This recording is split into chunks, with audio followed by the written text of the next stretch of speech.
Vote প্রার্থনায় ভোটারদের বাড়ি বাড়ি গেলেন মালদহের মানিকচক বিধানসভা কেন্দ্রের বিজেপি প্রার্থী গৌরচন্দ্র মণ্ডল। শুক্রবার বিজেপি নেতা কর্মীদের সাথে নিয়ে মানিকচকের নাজিরপুর অঞ্চলের একের পর এক গ্রামে পৌঁছে গেলেন তিনি।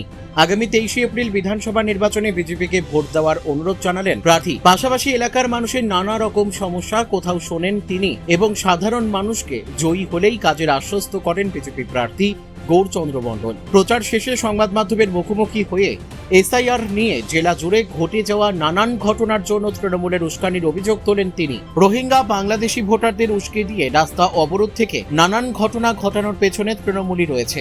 দেশের কথা না ভেবে যারা এই ধরনের কর্মকাণ্ড করছে তাদের কি বলা উচিত? পাশাপাশি তৃণমূল ও সিপিআইএম প্রার্থীদের বিভিন্ন ভাষায় কটাক্ষ করেন।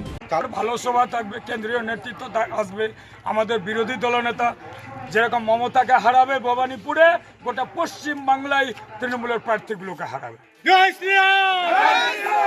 আমাদের দলনেতা শুভেন্দুদা আসবেন এইখানে, আমাদের কেন্দ্রীয় নেতৃত্বরা আসবেন, অনেকেই মিঠুন থেকে শুরু করে বিভিন্ন লিস্টে নাম দেওয়া আছে। আমাদের মৈথিলি ঠাকুর আসবেন, বিভিন্ন সুপারস্টারগুলো আসবেন, অনেকেই আসবেন, সভা হবে।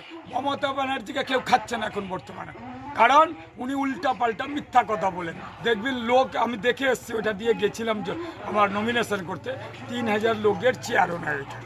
3000 নমিনেশন করতে 5000 লোক গেছে আমাদের মানিকচক থেকে।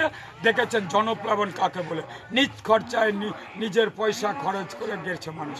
ইভেন কি আপনারা এটাও দেখতে পেয়েছেন, যারা তৃণমূলের বড় বড় পদে আছে তারাও আমার নমিনেশনে গেছে। একটাই কথা, তৃণমূলের নেতৃত্বর একটাও কথা বক্তব্য, মানিকচকে পরিবর্তন আসতে হবে। জামাই শাস্ত্রীর রাজত্ব আর চলতে দেওয়া যাবে না।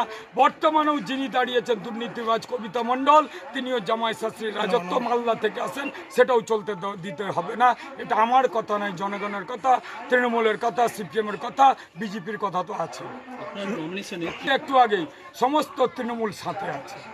পিছন ঘুরে তাকালে যিনি তৃণমূলের প্রার্থী, যে কটা লোক দেখছে সেটা হয়তো ওর আছে কিনা পড়ে ভাব।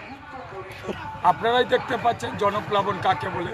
আমি জীবনে দেখেছি 1998 ভোটে এইবার নিয়ে 6 বার, 3 বার জিতেছি, 2 বার হেরেছি। এবার মানুষ নির্বাচিত করবে মানিকচকের উন্নয়নের জন্য, সোনার মানিকচক তৈরি করে। ভূতনির গঙ্গা ভঙ্গন, কিষাণ জাতির এসটি, শাহজাহান ব্রিজ, আর এইখানকার দমকল থেকে শুরু করে শবদাহ করার জন্য, ইলেকট্রিক চুল্লি থেকে বাড়ি বাড়ি সমস্ত সুবিধা কেন্দ্র সেটা পৌঁছে দেওয়ার জন্য, আবার খাসকল থেকে শুরু করে মিল্কি ফুলবাড়িয়ায় উন্নত মানের পরিষেবা দেওয়ার জন্য সর্বত্রই কাজ করেছি। তার কাজ করব আমরা। তৃণমূল যেটা করে নি আমরা সেটা করব, মিথ্যা প্রতিশ্রুতি দেয় না বলে মানুষ আমাদের সাথে আছে। জলপ্লাবন তৈরি হয়, আমরা দেখেছি যে তারা বলে অনেকে যে তৃণমূলের প্রার্থী এসেছিল, আমরা বলে দিয়েছি ভোট এইবার নয়। সিপিএম প্রার্থী এসেছিল, কে দাঁড়াতো বলেছি। আজকেই কথা হয়েছে, কয়েকটা সিপিএম নেতার বাড়ি গেছি, তারা বলেছে এবার ভোট দেবো, বাঁচার লড়াই আছে।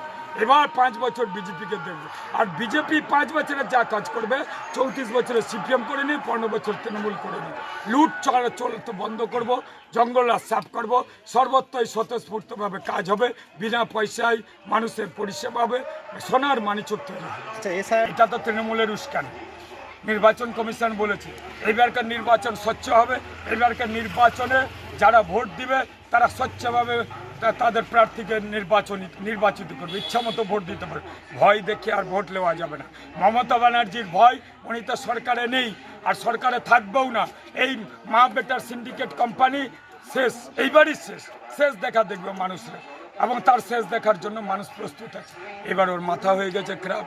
মিথ্যা voter, Rohingya voter, Bangladeshi voter, তারা যে ভোটার তালিকায় নাম তুলেছে, নির্বাচন কমিশন তাদেরকে বাদ দিয়েছে, তাদেরকে উস্কে রোড ব্লক করছে, তাদেরকে উস্কে বিভিন্ন রকম অশান্তি তৈরি করছে, হিন্দুদের ওপর অত্যাচার করছে। কিচ্ছু লাভ হবে না। মানুষ পরিষ্কার ডিটারমাইন্ড হয়েছে বিজেপি সরকারে আসছে, কারণ বিজেপি না আসলে পশ্চিমবাংলা শান্তি আসবে না, বিজেপি না আসলে পশ্চিমবঙ্গ জঙ্গল সাফ হবে। এই আতঙ্কবাদী, এই যে যারা আজকে অশান্তি করছে, যারা আজকে মমতা ব্যানার্জি চোর গুন্ডা, যারা দেশদ্রোহী, দেশের হয়ে কাজ করছে না, তাদের সুব্যবস্থা নির্বাচন কমিশন করে দেবে বলে ধরপাকড় শুরু হয়েছে। না, তারা তো একটাই পুরস্কার, তারা তো মানুষের জন্য কাজ করে। এই যে রাস্তা ব্লক করছে, মানুষকে তো নিরাপত্তাহীনতায় ভুগছে মানুষ। আজকে যারা আজকে রোড ব্লক করছে, কিসের জন্য রোড ব্লক করছে তারা দেখুক, কেন নাম উঠছে না, কি জন্য নাম বাদ গেছে তারা দেখুক। আইন আছে তো, আইনকে হাতে কেন দিচ্ছে? তা তারা তো মানুষকে অশান্তি করছে, বিভিন্ন ভাঙচুর করছে, তারা ঘন্টার পর ঘন্টা যারা মানুষের বিচার করছে তাদেরকে আটকে রাখছে, তাহলে তো দেশের বিরুদ্ধে কাজ করছে। তাহলে কি বলা যায় তাদেরকে? নির্বাচন কমিশন সঠিক পদক্ষেপ নিয়েছে, আরও নেবে। মালদা থেকে পরিতোষ সরকারের রিপোর্ট, পুলিশ নিউজ।